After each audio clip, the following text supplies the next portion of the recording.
going to try to make this one quick, because right now we're parked by a fire hydrant. That's why Hannah is filming from inside the car, and I feel really weird being on the street right now. We are in front of the Court Street Baptist Church at 517 Court Street.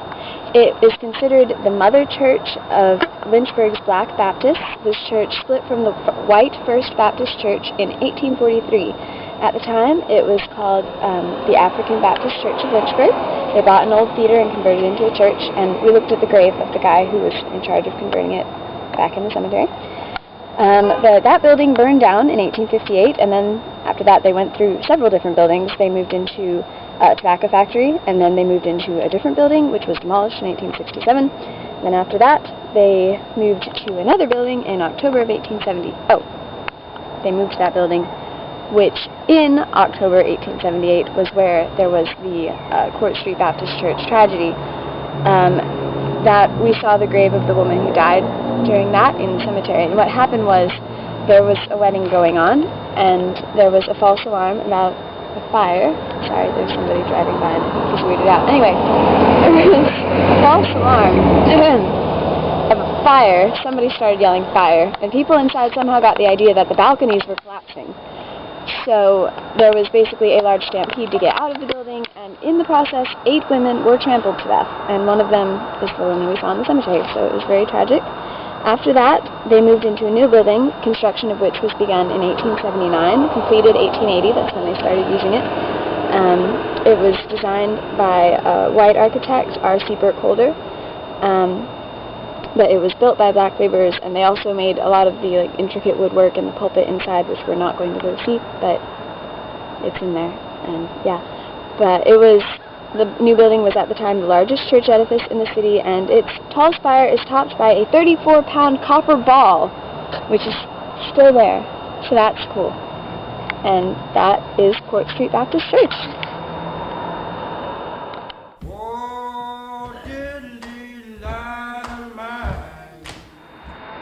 Paul Lawrence Dunbar High School replaced the African-American Jackson Street High School in 1923. When it started, it was taught mainly by white teachers in the 1920s, but more African-American faculty joined throughout the 1930s, including Amelia Pride, whose grave we saw in the cemetery, with the cat on it.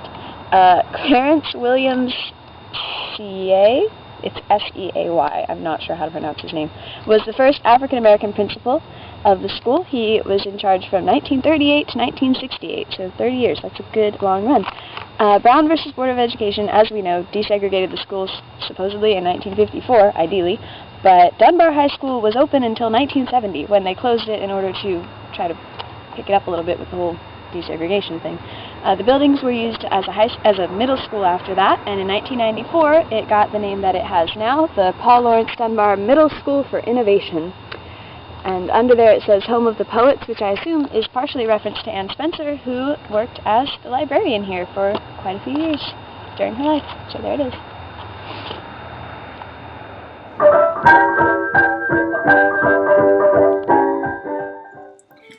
We are currently in front of the Anne Spencer House. As you no doubt know from our class, she was a famous Harlem Renaissance poet, and we went and took these videos. We were not trespassing, as the sign shows you, but it was really jerky when I was talking while there, so we decided to do a voiceover for your protection so that you do not get motion sick, hopefully. But Anne Spencer moved to Lynchburg in 1893. She went to Virginia Seminary there and met her husband Edward there. And Edward built the house that we were just looking at, and they moved there into the house in 1903. They had 3 children together, and only one of them was born at this house. However, his name was Chauncey.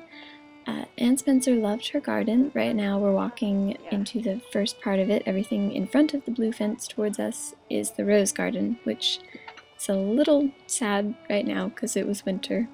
Well, it is winter, but it was when we filmed this, but I'm sure it looks lovely in spring and summer. Next we're going to see the little cabin. It's called Aidencrail. This was her little refuge back here, and she did a lot of her writing here. They got the name for Aidencrail from they got Ed from Edward's name and Anne from, obviously, Anne's name, put them together to form a pun on Eden, and then at the end they added Crail, which is South African for dwelling, and that's how they got Aidencrail. A lot of people visited Anne Spencer at this house. The list includes Langston Hughes, Marian Anderson, George Washington Carver, Thurgood Marshall, Dr. Martin Luther King Jr., James Weldon Johnson, W.E.B. Du Bois.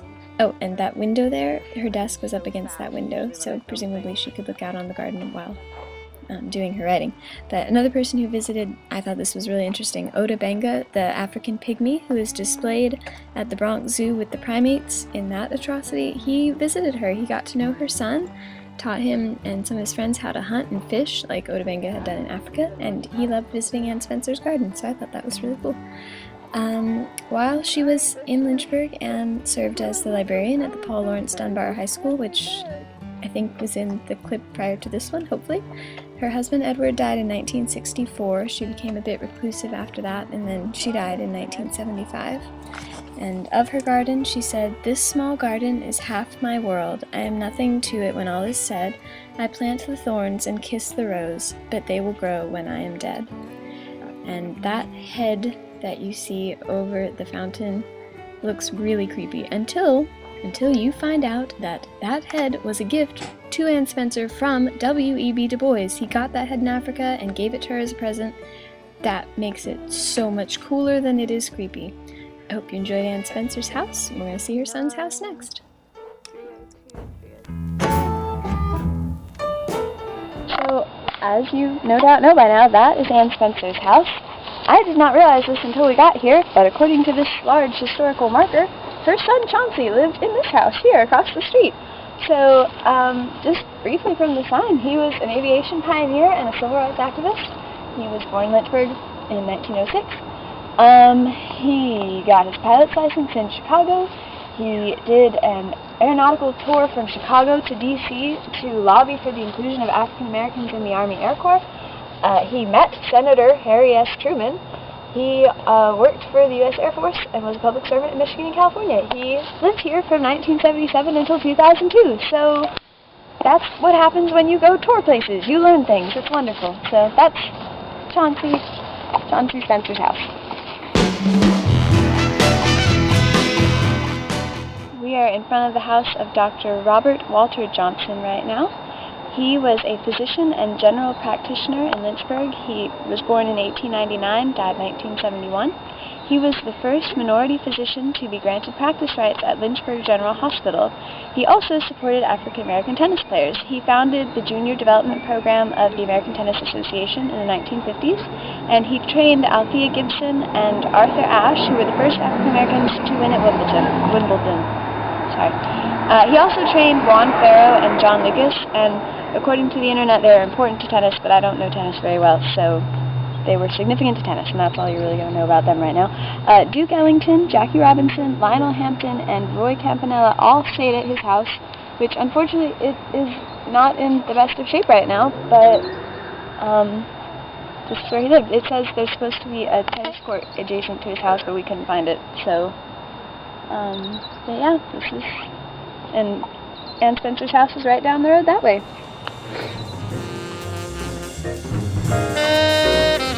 Final stop, we are at the Virginia University of Lynchburg. It is one of several African American colleges founded in Virginia in the late 1800s. It was founded by Reverend P.F. Morris, whose grave we visited in the cemetery. And the cornerstone of the first building was laid in 1888, and the doors were opened for classes in 1890. It started with 33 students, and it went through several name changes over the century. It was variously known as Virginia Seminary, Virginia Theological Seminary and College, Virginia Seminary and College, and finally, Virginia University of Lynchburg. So it's a little confusing to keep track of. But Professor G.W. Hayes, the school's second president, who was president from 1890 to 1906, popularized the philosophy of self-help that is still very prominent on the school's website. And Spencer graduated from here in 1899, and Oda Benga went here in 1910. He fit in, but they accepted him, but he decided to pursue things other than his education. And that's all I've got for you for this video. So, yeah, I hope you enjoyed it, and I'm sorry it was much more rushed and condensed than the first one, because I procrastinated on this one. For that, I apologize. But yeah, so thank you for watching, and I hope you enjoyed it, and I'll see y'all later. Have fun with finals.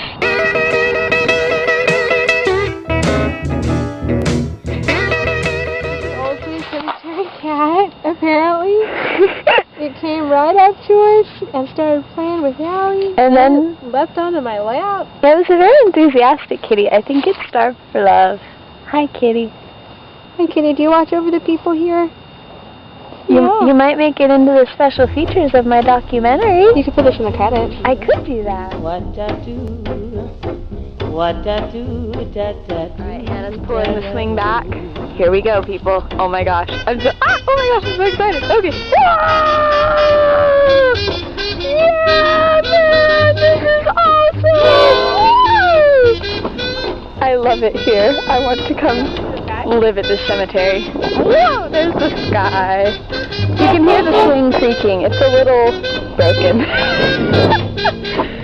Yeah. Alright, thank you for being here, guys. It's appreciated. Yeah, no, not yet. It's really high. I'm not stupid. Okay, that's all. Thanks for watching. Bye. Hannah.